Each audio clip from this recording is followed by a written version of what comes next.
Hello mga lalabs, tayo ay magluto ng simpleng fried rice. Ganito ako magluto mga lalabs. Nauna na akong nag-fry ng itlog, tapos yung sausage, tapos yung rice na naluto na, prenay ko na siya. May leftover pala ako ng kanin. Yan, minix-mix ko na siya. Nilagay na yung sausage at yung itlog. Nilagyan ko na rin siya ng garlic salt, konting soy sauce. Yan. Tapos nang kulang yung timpla, nilagyan ulit siya ng konting garlic salt. Tapos yan, yung pinya. Yung inkan yan na pinya, nihalo ko na. Ganyan ako magluto ng fried rice. Naiiba, diba?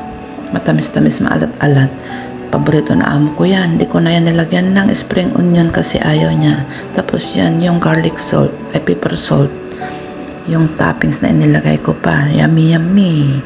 Enjoy watching. Ganyan lang kasimple.